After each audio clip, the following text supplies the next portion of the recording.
Você organizou um time para registrar e contar a história do governador. A peça e o esforço de marketing e comunicação faz parte da estratégia de posicionamento da marca do político? Sim, totalmente. Acho que na verdade assim, qualquer marca a marca que você quer imprimir em alguma coisa, você tem que ter os atributos dela que você quer trabalhar, projetar e se basear neles para construir a sua estratégia de comunicação. Então, o governador Wellington Dias, ele tem uma história fantástica. Então, você contar a história dele é curioso, é um fato curioso. Eu lembro que na última eleição, em 2018, o deputado estadual João Madison dizia: esse é um homem para ser estudado. É um homem que precisa ser estudado, porque 4 vezes eleito governador do É estado verdade, no primeiro é turno. verdade. Ele é o único brasileiro, a única pessoa do Brasil, o único político do Brasil eleito 4 vezes no primeiro turno. E é do Piauí. E é do Piauí. Nós temos outros gestores que foram 4 vezes governadores, mas foram eleições muito mais difíceis que a dele. Ele passou por eleições difíceis, não é porque é no primeiro turno que seja fácil. Mas ele, as 4 eleições para o governo do estado, ele venceu todas no primeiro turno.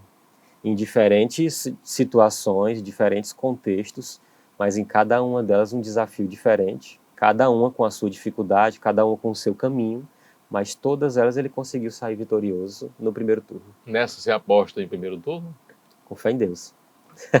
Trabalhamos para isso. Uma crise que gerenciou e gostou e uma que não gostou. Crise. É difícil gostar de crise. Na verdade, você se envolve muito com crise porque exige um esforço. É natural que exija um esforço e dedicação maior do que o usual. Mas assim, eu trabalhei em diversas crises já. Pude gerenciar algumas crises, vivenciar isso. Não é que a gente queira e nem goste. Assim, é difícil ter uma crise que Ela você aparece, gosta. né? Ela aparece, você tem que cuidar. Então tem que ter isso. Mas eu passei por crises até emblemáticas na história recente de Teresina e do estado. Eu lembro que eu estava na prefeitura de Teresina naquela época do contra o aumento, que tocaram fogo em ônibus, aquela coisa toda. Eu era secretário executivo de comunicação na prefeitura de Você Teresina. estava Então ali, eu estava à frente no de meio daquela toda no fogueira? meio daquela confusão. Então eu participei muito daquilo ali. Então eu ajudei a intermediar também um pouco as negociações. Eu muito novo, jovem, conhecia parte das pessoas que estavam do outro lado Você chegou a negociar. fazendo manifestação. Eu chegava para o prefeito, é o seguinte, a gente tem que resolver esse negócio. Aí deixa eu lhe dizer, tem umas 2, 3 pessoas lá fora liderando esse negócio que eu conheço. Se você quiser, eu chamo aqui e a gente tenta iniciar uma conversa e ver se a gente consegue resolver a situação. E aí ele, rapaz, conhece me conheço. Então não dá para trazer todo mundo, mas 1, 2, 3 a gente traz aqui e vê se consegue encaminhar alguma coisa. E assim a gente atuou. Então assim, foi uma crise muito difícil, na verdade. Nenhum é fácil. Eu chegava em casa, eu lembro, já estava casado, primeiros anos de casamento, e eu chegava em casa super estressado, tarde da noite, que não tinha hora. É para menos, né? E aí eu entrava na porta, abria a porta de casa e para minha esposa: pai, não me diga nada de problema que tiver em casa, que eu não estou aguentando mais discutir nada hoje não. Então eu quero só tomar meu banho, comer, dormir, porque amanhã é outra batalha. Era muito estressante o ambiente Eu naquela imagino. época. Mas atualmente trabalhar em meio a uma pandemia também não foi fácil. Então eu não parei um dia durante a pandemia. São ações de relações públicas, né? Esse negócio de vamos ficar todo mundo em casa para os outros. Eu trabalhei todos os dias durante a pandemia. Sábado, domingo, feriado. Então todo mundo fica em casa e você ia para a rua. Um trabalho diferente, não era como os profissionais de saúde, que estavam ali na linha de frente realmente, mas todo dia eu estava trabalhando junto ao governador nas decisões que precisavam ser tomadas sobre esse combate à pandemia. Então foi muito difícil, porque a gente teve que lidar com informações. Eu lembro das primeiras confirmações de caso de Covid no Piauí, que era um susto para as pessoas. No início, a gente teve que lidar com muita fake news também, desmentir as coisas, porque isso prejudica muito o trabalho de comunicação. Você está comunicando uma coisa e vem uma fake news que destrói aquilo, prepara, você tem que gastar mais energia desmentindo uma fake news do que construindo uma informação. Então teve um trabalho desgastante nisso também. Então aquela época foi... e tinha muita fake news, assim, quando surgiu na China, os primeiros casos, aí falavam que, mas no Brasil, aqui, país tropical, não vai pegar isso e tudo. E aí começaram a vir os primeiros casos do Brasil. Mas é só em São Paulo, lá é frio, aqui no Nordeste não vai pegar, o sol mata o vírus e tudo. Então tinha muita gente que estava meio que se descuidando porque acreditava em situações assim. E a gente teve que criar todo um protocolo de comunicação. Criamos um núcleo de comunicação emergencial também, um núcleo de crise nesse período, para ter informações constantes. Criamos o boletim de informações diárias, que a gente ainda mantém hoje. A gente reduziu a equipe, o boletim ainda é mantido, mas foi criado naquela época. Um boletim diário passando Uma grande informações. ferramenta, não é? Para aquele instante, até Porque hoje. estava a imprensa toda precisando de informação sobre o que estava acontecendo, qual era a decisão do governo, tinha caso novo, e a gente tinha dificuldade de teste. Não tinha teste no Piauí, não tinha teste nem no Brasil, direito não tinha. Eu lembro. Você tinha que buscar fora do país, então foi todo aquele problema de... o próprio mercado mundial não estava preparado para abastecer todo mundo com essa demanda que tinha de teste de Covid. Então foram momentos muito difíceis também. Então a própria comunicação teve que trabalhar redobrado para isso, não tinha hora, era toda hora aparecendo caso, alguém... Começaram a surgir os primeiros casos e começaram a surgir óbitos, e a gente tendo que comunicar isso, sem gerar um pânico na população. Então foi um trabalho muito grande e um trabalho desgastante, porque essa crise que houve na época que eu falei, quando eu estava na prefeitura, que era contra o aumento, aquela coisa da passagem de ônibus, então foi um período assim, alguns dias, algumas semanas até, mas não 2 anos e meio você trabalhando em cima disso. Então é um desgaste Sem ser avisado, né? Sem ser avisado. Eu lembro do dia que eu tive que colocar uma máscara na minha filha de 6 anos. Eu olhava assim, puxa, nunca na minha vida eu imaginei a gente passar 2 anos e a filha tendo que ir para a escola de máscara, a gente se fechando para o mundo, tendo que ficar em casa. Foi horrível. Se isolar dos pais, dos familiares. Eu desliguei a televisão por um período. Foi ficava lendo outras um coisas. período bem difícil. Colegas médicos, colegas próximos que pegavam, algumas pessoas próximas que também faleceram com isso, foi um período bem difícil. Mas pela sua experiência, você acha que faltou um alinhamento do discurso mundial com o local e chegando aqui na cidade, isso de A a Z? Faltou um alinhamento, assim, um descompasso. China falava uma coisa, outro falava outra, aí que no Brasil começava já a distorcer um pouco. E chegando aqui, a gente tinha que aproveitar o que dava para aproveitar e tentar desmitificar o que era preciso, matar essas fake news, né, derrubar. Você acha que houve uma falta de alinhamento? Totalmente, principalmente no Brasil, em termos de governo federal, governo estadual e municipais também. Então, quando você tinha uma série de gestores lutando para se proteger a população da pandemia, tinha um governo dizendo que era para as pessoas ir para a rua. Então você vê hoje, você imagina a situação hoje em que está o país, número de casos e de óbitos em queda, vacinação em 90%, 91%, e as pessoas já sendo autorizadas a tirar máscara, os seus comércios funcionando, jogos de futebol sendo autorizados, tudo isso só é possível hoje por causa do avanço da vacina no país. Do nível de vacinação. Do nível de vacinação. Mas lá atrás as pessoas estavam negando vacina, que vacina não prestava, enquanto estava lutando para ter vacina para toda a população, existia o governo federal, de certa forma, estava negando vacina, dizendo que não queria ir atrás, quem quisesse que viesse oferecer. Então houve um trabalho contrário totalmente, isso é inegável de toda forma, isso está registrado do começo ao fim. E ainda hoje não defendem. Isso, né, aqui localmente. Aqui localmente foi muito defendido vacinação e a população abraçou isso. Então a própria população estava indo, a gente via filas, os drive-thru de vacina.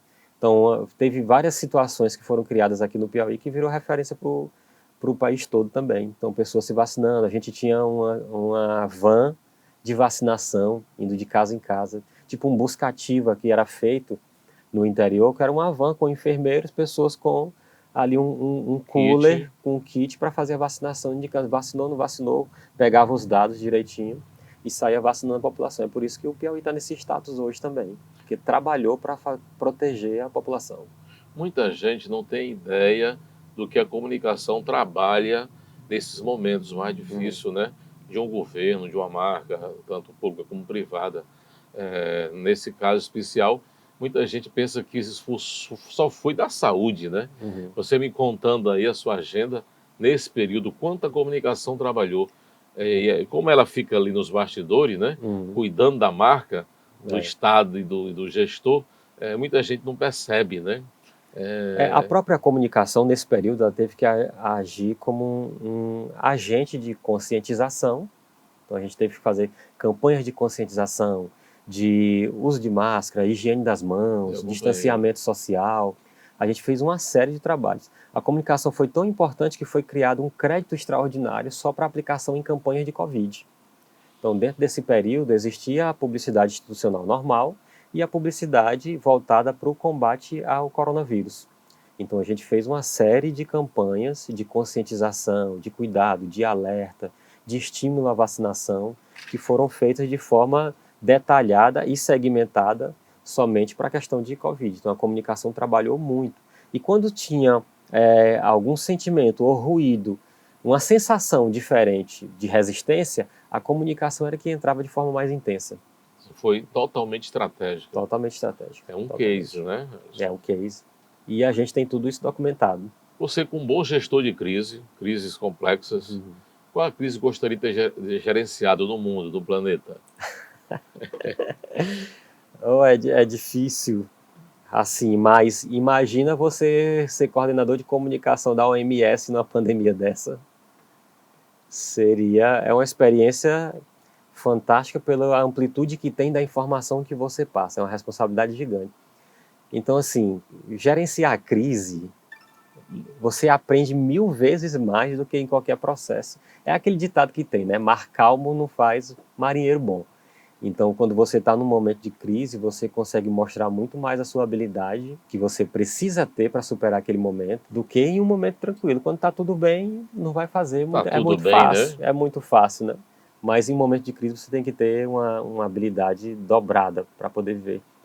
Mas assim, o mundo passa por crises diariamente. O Estado, o município, a vida da gente está passando por isso. A gente, né? A gente passa por isso diariamente. Então, assim, a gente tem que aprender a lidar com crises no nosso dia a dia. Então, a gente tem que estar preparado para isso. Então, assim, na comunicação, a gente tem que ter boas ferramentas de trabalho, um bom conhecimento técnico e um bom conhecimento social também de como lidar. Mas, recentemente, se for perguntar o que é que eu gostaria de estar, além de estar no governo do Estado, seria estar diretamente mesmo na comunicação de crise de uma pandemia como essa, de mundial. Seria um desafio. Treinado aqui no Piauí. Talvez não fosse prazeroso, mas seria um grande desafio. Realmente um grande desafio. Um grande desafio. E global. Por qual time você levanta a sua bandeira? Eu tenho que dizer que, assim, o meu time, a minha equipe, a minha família, a gente levanta a bandeira da paz, a bandeira do amor, a bandeira da conciliação. Eu costumo dizer que eu sou um pacifista, então, assim, eu sou de conciliação, isso em tudo, em casa, com os amigos, no trabalho. O mercado me vê dessa forma também, verdade. As pessoas que se relacionam comigo me veem dessa forma, então você nunca vai me ver criando atrito com a pessoa. Se você vê que tem um atrito meu com alguma questão, ou um profissional, ou alguma situação, é porque foi uma situação que realmente não teve como reverter, o que é muito difícil. Mas sou realmente um pacifista disso, então levantar a bandeira para isso é o que é o ideal. E seu time de futebol? Eu torço pro São Paulo. Não está muito bem ultimamente, dá um sufoco na gente aí, mas é um time que desde criancinha eu já torço. Com esse lastro todo agregado à sua marca, você é candidato? Não sou candidato. Gostaria de ser?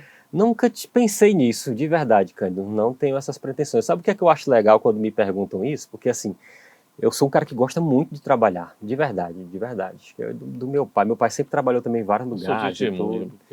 Então, assim, eu gosto de trabalhar. E às vezes as pessoas me dizem, rapaz, tu vai ser candidato e tudo. Eu falei, rapaz, a única coisa que eu acho legal quando perguntam isso é porque devem estar vendo muito o meu trabalho e acham que a pessoa está se projetando.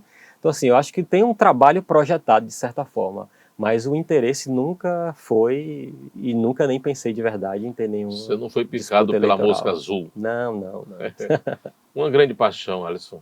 Família. Família, demais. Demais, certeza. Quem foi sua grande referência na profissão? Pois é, como eu falei, eu tive um processo diferenciado, eu fui gostando da comunicação ao longo da minha vivência. Então, assim, todas as pessoas com quem eu trabalhei são referências para mim. Então, as pessoas e eu costumo reconhecer isso. Então, quando eu entrei na prefeitura, eu falei servidor terceirizado, depois fui nomeado, fui para outra assessoria. Então teve uma pessoa que me ajudou muito lá, acreditou no meu trabalho, que foi a Cristiane Ventura, que era secretária na época. Então eu reconheço nela a importância que ela teve no meu crescimento profissional. Bom. Até na mesma época, e antes disso, semelhante a isso, quando eu me formei, ainda na universidade, na semana da formatura, eu recebi um convite da Joelma e da Genuína para fazer parte da equipe da Ícone Comunicação. Foi muito grato. Melhor assessoria de comunicação que nós temos. É histórica, ela é uma referência para o mercado todo, e eu tive o prazer de trabalhar lá, e elas sabem disso também, eu reconheço. Então, como eu falei, as minhas referências são as pessoas com quem eu trabalhei, porque assim, o estágio que eu estou hoje, o local que eu estou hoje, é um pouquinho do complemento de cada um. Então eu tenho referências da Cristiane Ventura no que eu faço, tenho referências de coisas que eu aprendi na Ícone Comunicação. Legal, e trabalhei também em outros veículos de comunicação, em agências, em jornais. Então em cada local desse, eu tenho um pouco do que foi aprendido, do aprendizado que eu pude captar nesses locais que eu passei. Forjado no mercado. No mercado. E eu tenho que reconhecer que essas pessoas são e foram importantes. E todas elas sabem disso, eu faço questão de afirmar. Edificar, isso é muito bom, né? Você reconhecer as ajudas que teve, né? O conhecimento trocado, né? Experimentado. Se não fizesse o que faz hoje, o que você faria? Profissionalmente, eu gosto muito da área do direito por curiosidade, mas gosto de arquitetura pela arte. Eu gosto de arte, de design, e eu acho a arquitetura não a decoração pura e simples, mas eu acho o design uma coisa fantástica, e um design arquitetônico. Então, quando eu viajo, eu observo a arquitetura do lugar, as características de diferentes épocas, o mais moderno, o contemporâneo, o que é mais colonial, eu avalio e gosto disso, porque eu gosto de estética, gosto de design, gosto de arte como um todo, então eu acho que é uma área bastante interessante. Não sei se eu seria bom nessa área, mas eu seria bastante esforçado. Um arquiteto, um advogado. Ou um advogado. Eu tenho na família alguns advogados, mas a área que eu acho fantástica é a área de arquitetura. Arquitetura, pelo seu design, a beleza. A sua espiritualidade e fé ajuda em momentos picudos? Ajuda o tempo todo.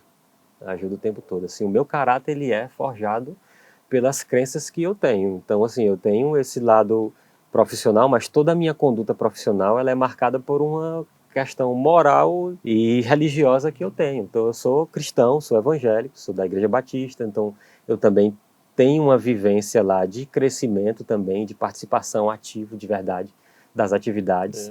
Sou ainda bastante, tem que ter. Na verdade, lá eu tento sempre ter. Então, lá é base. Pra você ter noção, eu já neguei empregos porque ia me atrapalhar na minha vida com a igreja. Olha aí. Já neguei oportunidades. Então, eu já... assim, em determinado momento dessa vida profissional minha, teve momentos que eu pude fazer escolhas boas, né? Então, e eu creio que fiz boas escolhas para estar onde estou hoje. Então, eu fui traçando um caminho, um planejamento de carreira também. Então, você planejou sua carreira? Totalmente planejada. Desde a universidade, né? Eu tinha em mente, assim, eu tenho que ir até os 25... passei com 17 anos, me formei com 21, então eu tinha, quando me formado, até 25 anos, eu tenho que estar no mercado, situado, do 25 aos 30. Eu tenho que começar as pessoas saberem quem eu sou, dos 30 ao 35 eu já tenho que ter uma marca, um nome, e aos 40 eu preciso estar bem posicionado no mercado, como uma referência. Então eu tinha um planejamento assim, e realmente de 5 em 5 anos eu pensava em estar em algum lugar. Não é nem vaidade, mas eu conseguia até acelerar mais. Assim, eu imaginava chegar aos posto máximo, vamos dizer, da comunicação no estado, aos 40 e cheguei antes. Então assim, 36, 37 anos já estava como secretário de comunicação do estado. 10 anos atrás, mais de 10 anos atrás, eu fui secretário executivo com 27 anos na prefeitura de Teresina. Então, assim, todo esse caminho foi pensado, Então, os convites que eram feitos, eu avaliava, tanto que eu costumo dizer para a minha equipe e para pessoas profissionais que a gente convive, que eu fiz uma escolha de caminho de profissional. Então, eu recebi vários convites. Você cuidou da sua carreira? Cuidei da carreira. Então, eu recebi realmente convites para voltar para a redação, mas eu escolhi trabalhar com com a comunicação corporativa, institucional, a assessoria de imprensa, cuidar de imagem de pessoas, instituições, profissionais. Foi uma escolha que eu fiz, porque eu recebi convites para ir para a redação, para ser editor-chefe, para ser chefe de redação. Eu recebi vários convites bons, tentadores para isso, mas eu dizia, pai, isso não está no meu plano não é esse. Então, meu plano Isso é uma tentação, eu não vou. é uma tentação, não vou. Então, isso aqui eu vou afastar um pouquinho, porque não está dentro do meu planejamento. Então, embora seja uma proposta boa, eu pensava mais na frente. Então, de repente, se eu tivesse aceitado um convite, eu ia estar hoje, de repente, como um editor-chefe de algum veículo, mas não estaria na posição que eu estou hoje, devido ao processo de escolha que eu fiz de carreira. Então, eu tive caminhos para traçar e escolhi traçar esse mesmo da comunicação institucional, da gestão de comunicação. Me preparei para isso, me formei nisso, estudei e ainda estudo. Pretende continuar essa caminhada ou você vai começar a dar palestra, escrever livro, voltar para a faculdade? Pretendo. Eu tenho uma vontade grande de dar aula, eu gosto, na verdade, né? Eu já tive convite para isso também, achava que não era o momento. Mas eu acho que em determinado momento, eu acho que é importante a gente compartilhar as experiências que a gente teve. Entregar um pouco o mercado do que o mundo Mas eu sou muito entregou. de trabalhar. Então, assim, eu não penso em mudar de carreira, não. Eu gosto mesmo do que eu estou trabalhando. Gosto de outras áreas, você até citou investidor. Eu sou um investidor financeiro, visto no mercado financeiro há mais de 10 anos também. Praticamente no ano que eu me formei, eu comecei a investir no mercado financeiro. Começou a botar ali um tantinho. Comecei ali, eu era da comissão de formatura e tudo, decidi não participar, vendi a minha vaga peguei o dinheiro e fui investir no mercado financeiro. Então, de lá para cá eu nunca parei. Então você tem um lado empreendedor muito eu tenho isso aguçado. muito forte, muito forte. Abri a minha empresa também há muito tempo, mais de 10 anos que eu tenho uma empresa continuamente funcionando, de assessoria de comunicação. Está no mercado, está mandando brasa? Está no mercado, sempre está funcionando, tem cliente, tudo. Ótimo. Tem funcionários, tem escritório, tem tudo. Você ainda vai lá? Diariamente, tem que estar acompanhando. Qual o momento mais difícil que você superou na sua vida, Alisson, até aqui? Na vida, a gente passa por diversos momentos difíceis, né? Mas teve uma situação recente minha, que foi com a minha filha, né? Então, sim, eu acompanhei. Eu tenho uma filha pequena, hoje ela está com 10 meses, não tem 1 ano ainda, nasceu no ano passado. Mas ela nasceu com uma cardiopatia congênita. Então ela nasceu com um problema no coração e a gente descobriu isso quando ela tinha 2 meses. Então, numa consulta de rotina, a gente detectou uma pequena disfunção na respiração, fomos verificar, foi feito alguns exames e a gente detectou que era uma cardiopatia, tinha um problema no coração. Então foi tudo muito rápido, a gente descobriu na segunda, e aí na terça-feira a gente levou para fazer os exames médicos, o cardiologista, na quarta-feira ela se internou, na sexta-feira ela teve que ser transferida para outro estado, porque a cirurgia do caso dela, ela precisou fazer uma cirurgia cardíaca, e no caso dela não se fazia aqui no Piauí. A gente teve que levar, tinha que ser feito, era a única saída, era fazer uma cirurgia cardíaca, que ela fez, graças a Deus deu tudo certo. A gente teve que remover, ela foi, inclusive, na UTI aérea, transferida, ficou 45 dias internada. Desses 45 dias, 33 dias na UTI. Foi um período bastante difícil para a gente, bastante difícil, muito tenso. Imagino. E principalmente porque, assim, a segunda filha, mais 2 meses, muito nova, foi um período bastante difícil, que a gente teve mesmo que encontrar força, assim, Deus, nos amigos, na família, para poder superar. Como é que ela está hoje? Hoje ela está bem, ela está fazendo um acompanhamento, precisa fazer durante um período. A gente vai precisar fazer com ela ainda alguns ajustes de funções cardíacas, mas ela está bem, está muito bem. Ela chegou a ter, na época, Cândido, tecnicamente ela teve um infarto em casa, com 2 meses. Pequenininha. Então ela com 2 meses ela foi infartada para o hospital e foi internada direto para a UTI. Então foi um período muito tenso e muito novo. A gente tem uma outra filha que tem 6 anos, é super saudável, então pra gente ela nunca deu problema, nunca... E nem em casa ninguém, nem eu, nem minha esposa, a gente não costuma estar frequentando médico, hospital, a gente tem uma vida bastante saudável. Então foi um choque pra gente muito grande, uma surpresa. Hoje a gente tem um preparo espiritual e psicológico mais forte, porque a gente lidou com isso muito, foi uma coisa muito intensa, mas a gente ainda está tratando, ela está bem, vive bem, cresça normal, não tem nenhum problema, se alimenta bem, come bem, se movimenta, tem uma vida normal, mas ela precisa ainda fazer um acompanhamento, e aí com fé em Deus vai estar tudo resolvido também Se Deus com ela. quiser. Se Deus quiser, Vamos vai torcer ficar boa. para pequena ficar grandona, né? Vai ficar grande, vai ficar forte. Qual o momento mais feliz da sua vida que você pôde vivenciar e marcou bastante? Pois é, eu falei de família, mas também é relacionado às próprias filhas, né? O nascimento das filhas também, ela é um momento feliz, assim, para qualquer pai, né? Você ter... Com certeza. Então, eu tenho 2 filhas, aí uma de 6 e essa de 10 meses, a Manuela tem 6 anos e a Laís tem 10 meses. Então, o nascimento das filhas é um momento muito especial, assim, na vida da gente. Então, os momentos mais felizes que a gente Aqui tem. afirme que filhos traz muita prosperidade. Em 11 de junho de 2019, com 36 anos de idade, ao assumir a Coordenadoria Geral de Comunicação, você deu uma entrevista dizendo que sua grande missão era informar os cidadãos sobre as ações do governo do estado e atrair olhares para o Piauí. A missão foi cumprida? Missão cumprida, ainda temos mais trabalho para fazer, eu acho que a gente tem muita coisa para alcançar, mas hoje o Piauí já é bem mais conhecido do que era antes. Do que antes. Verdade. Aí eu posso afirmar isso, porque você consegue conhecer o Piauí, as pessoas ouvem mais falar do Piauí hoje do que antes. Então a gente fez um trabalho para isso também pensado. Então é um trabalho forte e contínuo, não pode parar. Então comunicação você sabe, então tem que ter serviço contínuo. Um serviço contínuo. Então para ter efetividade ela precisa ter consistência. Então isso a gente tem trabalhado muito. A nova legislação que está sendo atualizada da publicidade brasileira está lá como serviço contínuo. Serviço contínuo. Que não era, né? Não era percebido pela legislação. Né? Mas é um serviço contínuo. É um serviço contínuo. Sempre foi, não é? E para virar uma marca, ele tem que ter essa continuidade. Então eu não posso falar ou trabalhar a imagem do Piauí esporadicamente. Você vai, joga lá e depois some de novo. Não, você tem que ter uma constância para que isso permaneça e fique na mente das pessoas. Quem não é visto, não é lembrado, né? Não é lembrado. Expressão bem interiorana. Do crente ao ateu, ninguém explica Deus. Conta essa visão sua, uma citação sua.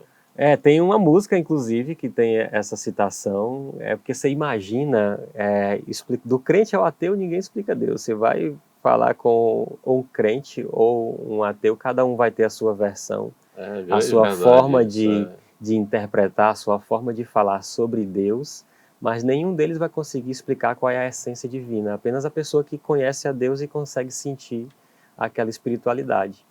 Eu levei um tempo, hoje eu respeito tudo quanto é tipo de credo, fé, religião. Elas todas são importantes. Porque assim, quem está ali acha que a sua religião é a mais importante, ela é que é correta, não é? Então como você vai discutir isso? Não vai, deixa, tá tudo certo, tá todo mundo certíssimo, né? Importante é crer, né? Ter fé em Deus, que o centro seja Deus, né? Tem que ser. Comunicar é contar a história ou mostrar obras?